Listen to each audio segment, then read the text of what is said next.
Thank you very much, and thank you for the opportunity to talk about corruption in the mining sector. Now, I know it's a bit of a damper on proceedings, perhaps, to be kicking off with this, but I urge you to look at the options of effective risk management in the mining sector with regard to corruption in a positive way. This is an opportunity to improve your businesses, improve your margins, and generate greater value rather than a barrier to doing effective business. And it's a bit of a hard sell, but just stay with me and we'll see how it works out. So I'm going to talk today about three main areas. I'm going to focus on the risk environment for corruption in a number of major mining countries. I'm going to talk also about the regulatory environment, but really quite quickly, because I'm not a lawyer. I hope there are not too many lawyers out here. I'm going to try and look at it from a very practical perspective. And then I'm going to give you an idea of the kind of best practices that we believe are most effective for mining companies trying to combat corruption in some of the countries in which you operate. Our credentials: we've been around for over 35 years. We've been working for mining companies for pretty much all that time. Essentially, we operate in some of the more challenging markets which extractive companies have to operate in as well, and we've worked with many of you and with many of the largest mining companies around the world in a number of those sectors and subsectors. Okay, now this is a map which you may have seen before. It's taken from the Transparency International publication which covers corruption. Now, there are two important points to note about this. One is that it's corruption perception, because it is obviously impossible to measure corruption absolutely. And secondly, that it is about perceived corruption in the public sector. So two fairly big caveats, but to be honest, it's all we have to go with when we are looking at trying to assess corruption across the board. But the other point I would ask you to bear in mind is that it's helpfully colour-coded, a bit like politics in Thailand. We have the reds and the yellows. The reds are where the risk is comparatively higher. So Canada or Australia and most of Western Europe, perhaps not that fairly, get away quite easily and quite well. But there are areas of red there, and specifically darker red, places like Burma, Iraq, where the risk of corruption is highest. The main takeaway from this, I think, is that it is emerging markets and frontier markets, so precisely those areas where mining companies are looking to operate or already operating, where some of that corruption risk is highest.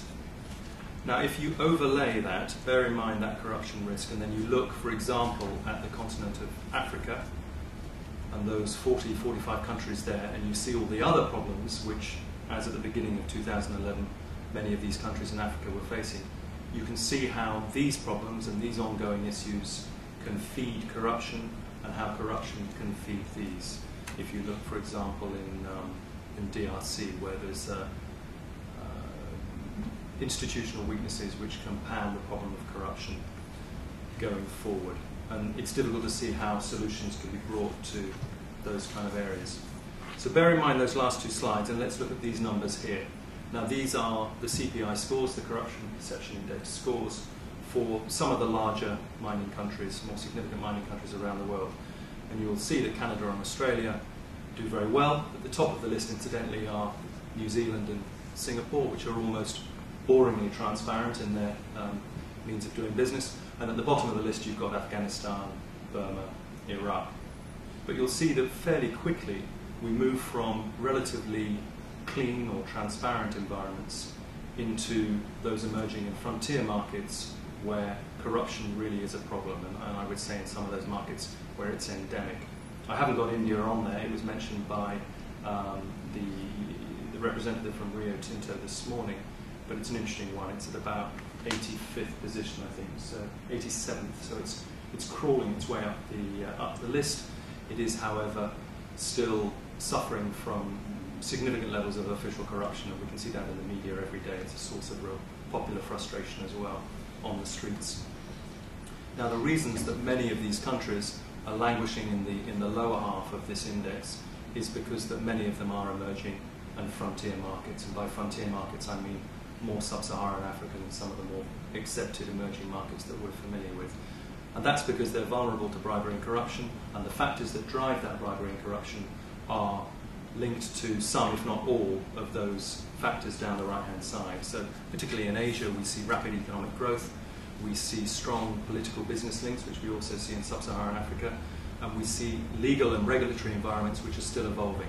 So you may find that you have quite solid, quite up-to-date, recently revised legislation in place, but the enforcement of that legislation is still very, very poor, which obviously weakens the impact of that legislation. And we see that in China, for example, where they've recently updated, revised commercial and official bribery legislation. They have some of the more draconian legislation in this space. They make the UK Bribery Act look pretty tame, to be honest. They have capital punishment. Death penalty is quite frequent for incidents of corruption, even if it's enforced more from a political basis than from a purely rigorous across-the-board basis.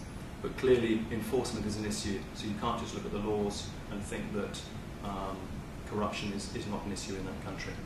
Bureaucracy and red tape was also mentioned in relation to India as well, and where bureaucracy and red tape are, there is also a temptation to have facilitation payments, operational bribes, to try and keep your business going.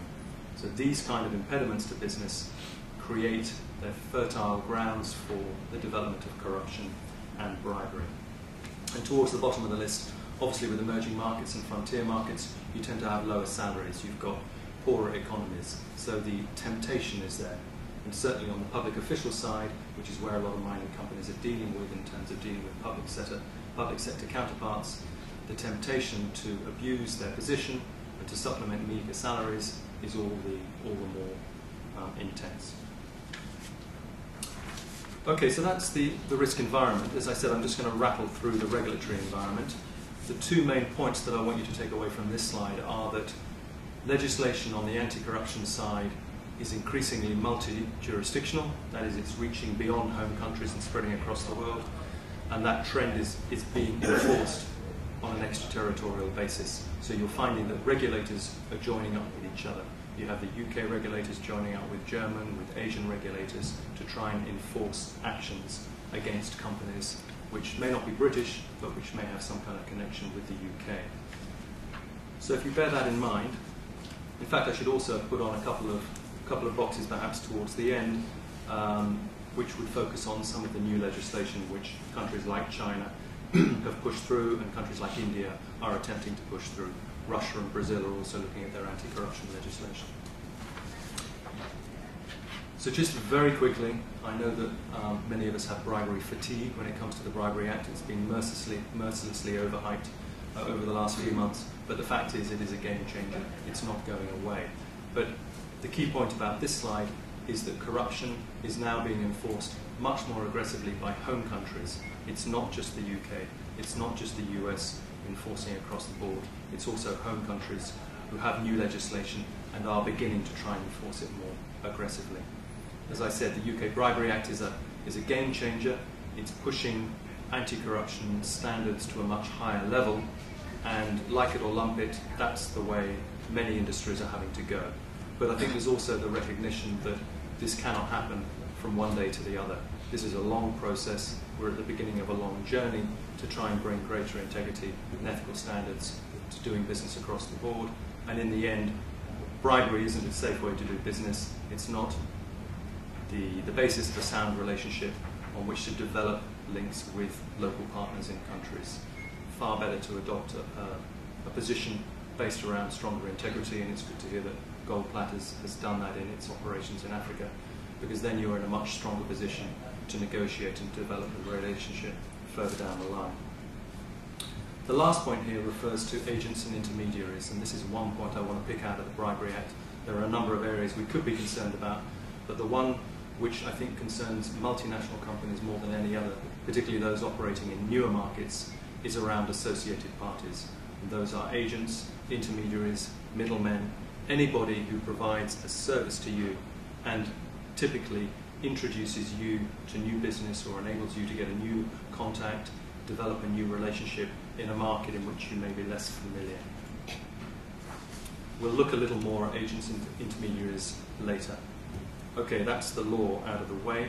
Now, looking at mitigating corruption risk and some of the practical risk measures you can put in place. So, when it finally appears, those 6 principles come from the UK Bribery Act adequate procedures. And the adequate procedures are the only defence that companies have if they have an incident of bribery and corruption and the regulator comes after them. So this is the only defence they have to guard against prosecution, which could be imprisonment or serious fines, penalties. It could be debarment from the industry. So those adequate procedures are extremely important.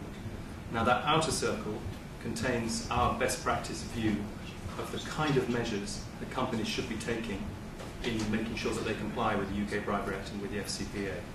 If you start with the top right-hand corner, we've got corruption risk assessments.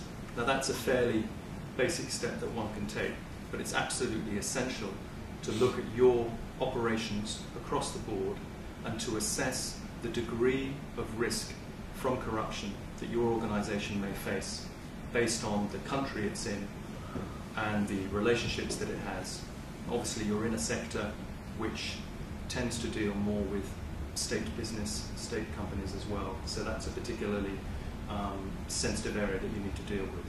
So you produce your risk assessment, and from that falls out every other element of anti-corruption that you have to do. So for example, if you have operations across Western Europe, the elements, the degree of due diligence, the degree of training and communication and enforcement of the law is probably less crucial than it would be for the operations that you have in Sub-Saharan Africa or Southeast Asia or Mongolia, for example. So out of that risk assessment, you get a clear understanding of where your exposure is. There's a fear or a worry on the part of many companies that because you have operations in 60 countries, you've got to spend millions doing expensive risk assessments and putting in place expensive compliance programs to meet the requirements of the Bribery Act across all those countries. And that's just not true. It should be a risk-based approach which dedicates the resources in the areas where they need to be dedicated. Going around the clock there, the policy review and audit is an assessment of your existing policies. And most major companies, and we've seen the Rio Tinto document earlier on, the way we work, most companies have pretty effective and comprehensive policies in place. The key here is to make sure that they are communicated effectively to all staff. So that can be some kind of online learning, which actually is quite an effective way of getting the message out, and then face-to-face workshop training for those managers and senior execs who operate either in high-risk countries or in relatively high-risk functions within the company. Going down to 6 o'clock, the due diligence, and I'm sure that all the companies in the room here conduct some kind of due diligence.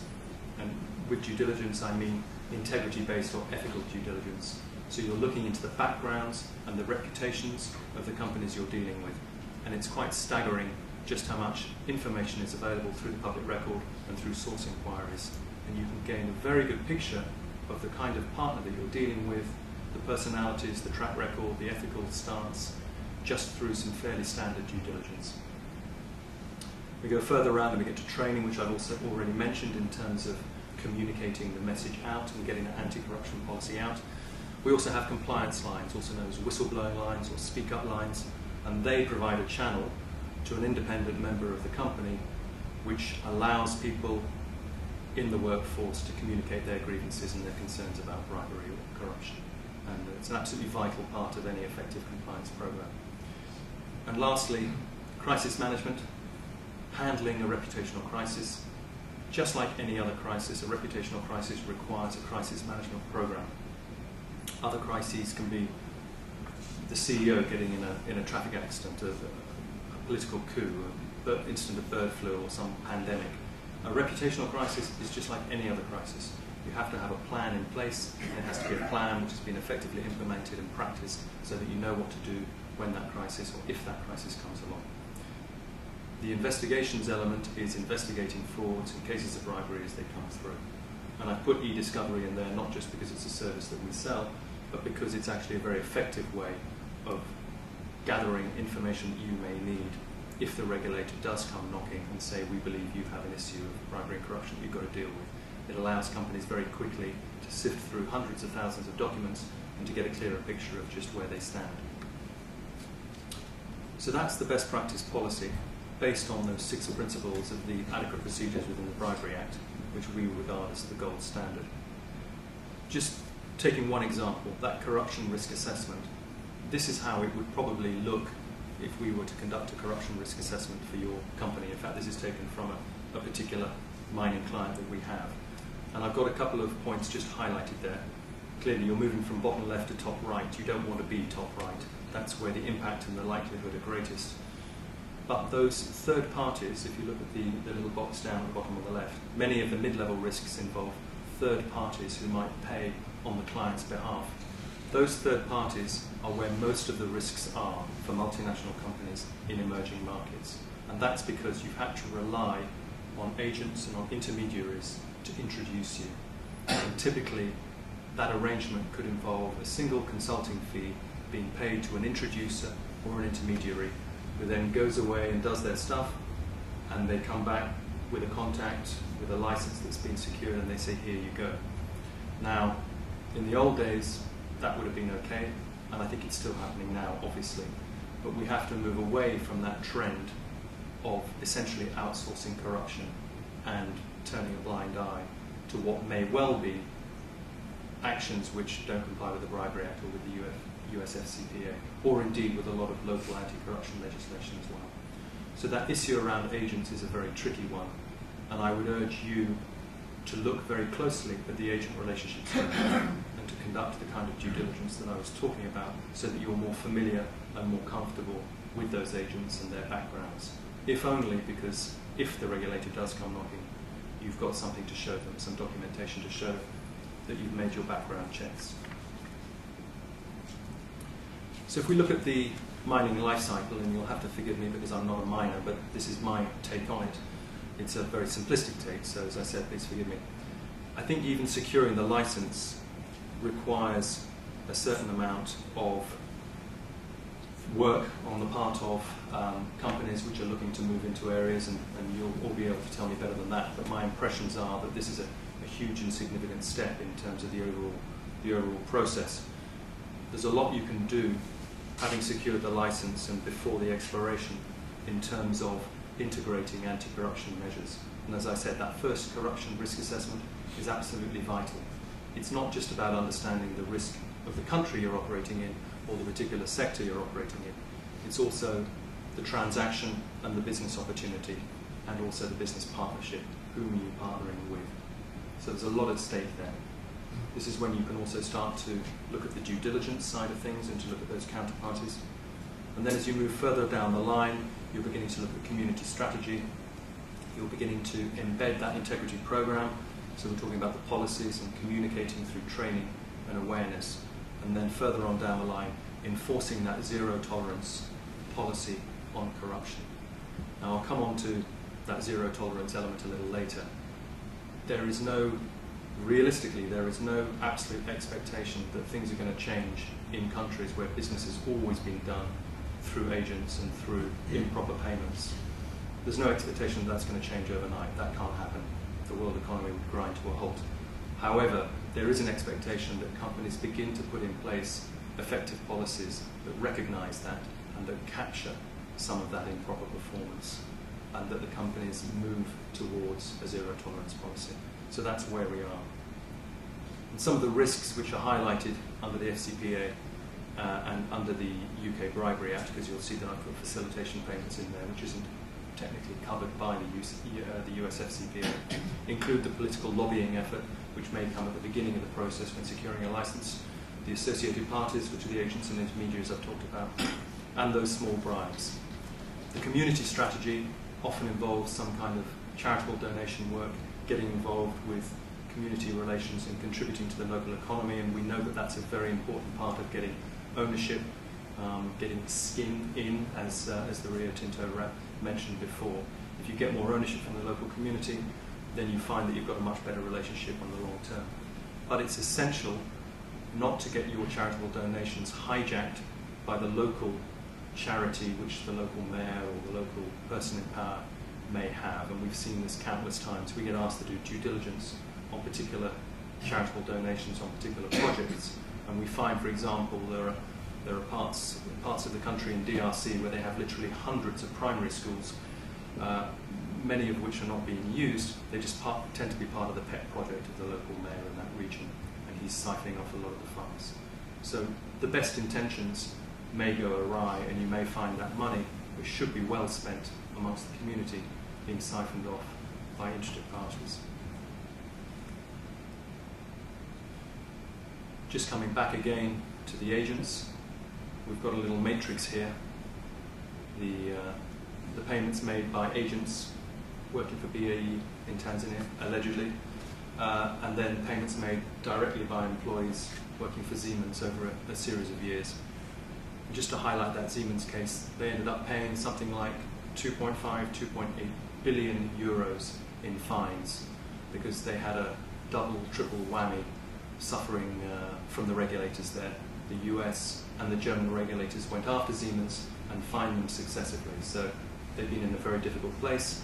And when you add on something like 850 million euros in professional fees, so that's the likes of control risks, although I can say that we weren't involved with that, and the likes of the big four and law firms, you see that this is a very painful process, not only in financial terms, but in reputational terms. I mean, in our circles, if you mention Siemens, the first thing we think about is bribery and corruption. And I think it's going to be many years before Siemens can move away from that. But I've highlighted that one spot further down, the red square there, a fairly typical situation where a small bribe would need to be paid. Now the key point with this is this bribe a one-off? If it's not a one-off, if this is a routine part of doing business and it's not recorded and reported, then the company that's making those payments is laying itself open potentially to non-compliance with the UK Bribery Act. So in these cases, we recommend that companies perhaps make the payment, but definitely report and record that payment. And in the meantime, they work around that particular problem by trying to find alternative ports, alternative routes, if it's a payment at a checkpoint, and they try and seek different relationships to use their relationships further up the chain to try and exert pressure on those customs officials, on those soldiers at the checkpoint, to see if they can prevent those payments becoming systemic and part of the overall business process. So it's very important to demonstrate that you're looking to try and solve what you regard as a problem, and that you're not just accepting these small bribes as standard payments.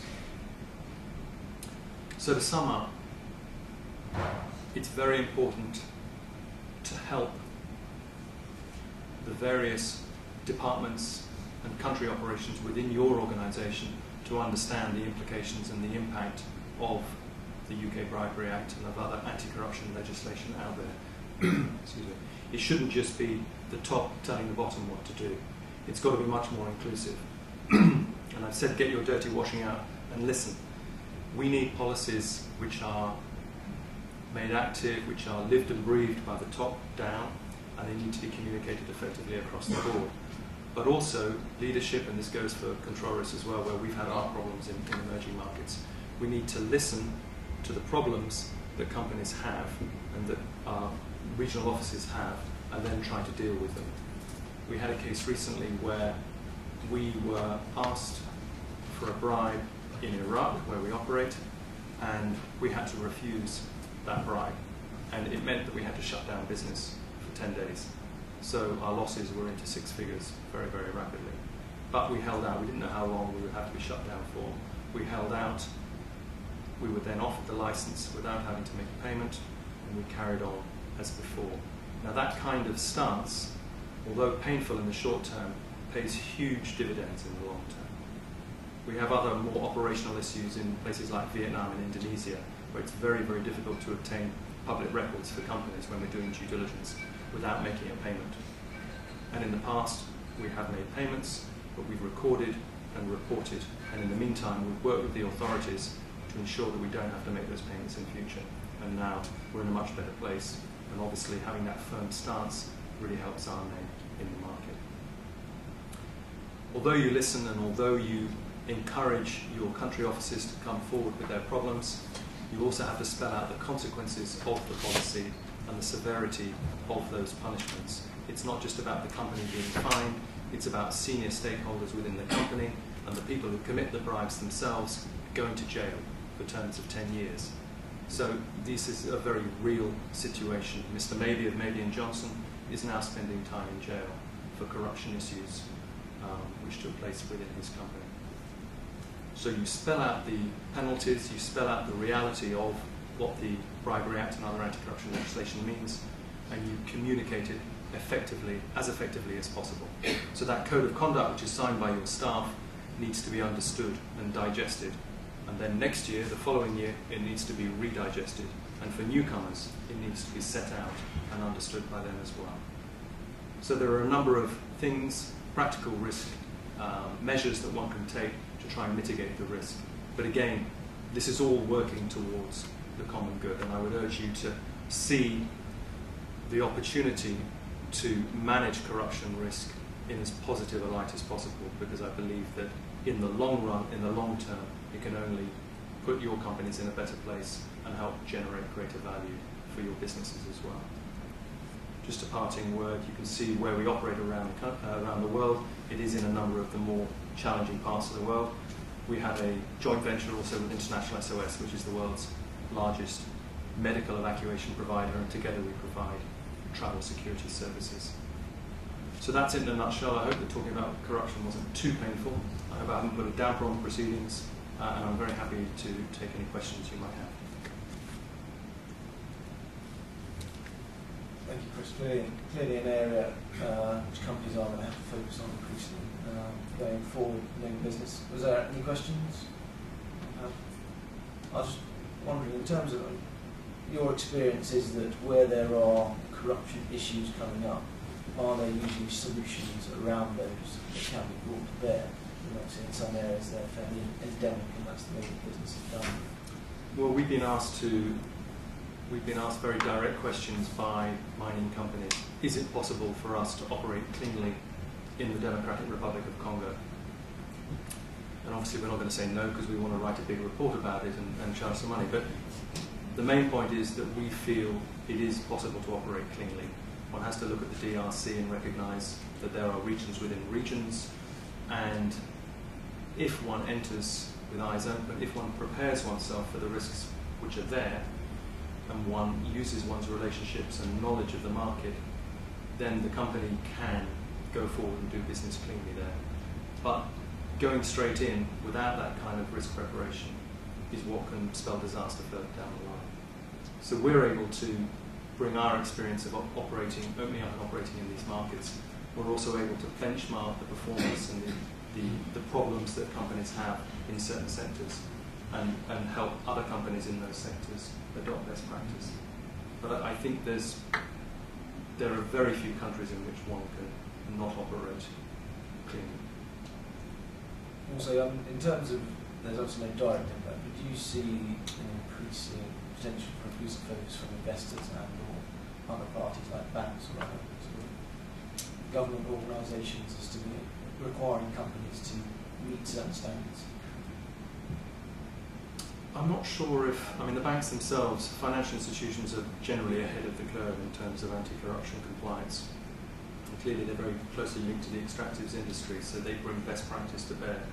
I can think of a number of financial institutions operating in Africa, and they really have first-class anti-corruption compliance programs, which they've communicated very effectively. So they are great advocates for compliance. I'm not sure how effectively local governments will do that, but we do see regulators pushing the message effectively. They are constrained by political factors, certainly in the UK. They're constrained by relatively small budgets as well. So I think that around the Bribery Act, for example, we had a very big push. It was pushed in the media. The reality is it's been a bit of a damp squib so far. There's actually been one action only under the new Bribery Act, and it was the unfortunate Mr. Patel of a magistrate's court in Ilford, Essex, who has been charged with accepting £500 for getting somebody off a motoring offence. So it's very small, very individual, and it hasn't exactly sent shockwaves through the multinational community like we'd hoped.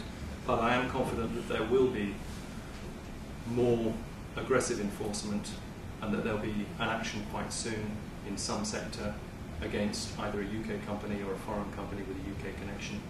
and that will help re-engage the whole initiative. Thank you very much. Thank you.